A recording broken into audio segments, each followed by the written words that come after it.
Have you ever wondered what happens to your food after you swallow it? It goes on an amazing journey through your body called digestion. Digestion is how our bodies break down food into tiny pieces. These tiny pieces are called nutrients, and our bodies use them for energy, growth, and repair. It's like taking a big building and turning it into a Lego tower, brick by brick, so we can build something new. It all starts in the mouth. Imagine taking a bite of your favorite food. Your teeth get to work, crushing and grinding it into smaller pieces. This is called mechanical digestion. But that's not all. Saliva or spit mixes with the food. Saliva has special chemicals called enzymes that start breaking down the food even more. This is called chemical digestion. One of the enzymes in saliva breaks down starches, which are found in bread and pasta.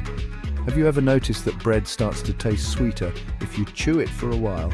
That's because of the enzyme breaking down the starches into sugars. Isn't that cool? Chewing your food well is super important as it helps your stomach later on. Once you swallow, the food doesn't just fall down to your stomach. Instead, it travels down a long tube called the esophagus.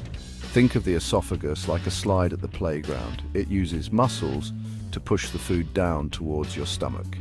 This process of pushing food down the esophagus is called peristalsis. Next stop, the stomach. This is where the real action happens. Your stomach is like a powerful mixer, churning and mixing the food with even more digestive juices.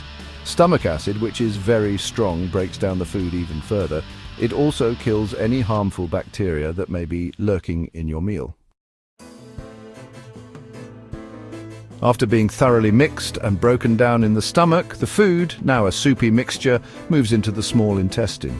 Don't let the name fool you. The small intestine is actually very long, about 20 feet. That's longer than a car. Here the real magic of digestion happens. The small intestine is where our bodies absorb most of the nutrients from our food. It's like a sponge, soaking up all the good stuff. Tiny, finger-like projections called villi line the walls of the small intestine. These villi increase the surface area for nutrient absorption. Imagine each villus as a tiny straw, sucking up vitamins, minerals, proteins, carbohydrates, and fats from the digested food. These nutrients then enter the bloodstream and are transported to different parts of the body, providing us with energy and building blocks for growth and repair. Finally, whatever is left of your food that hasn't been digested or absorbed reaches the large intestine. The large intestine is shorter than the small intestine, but much wider.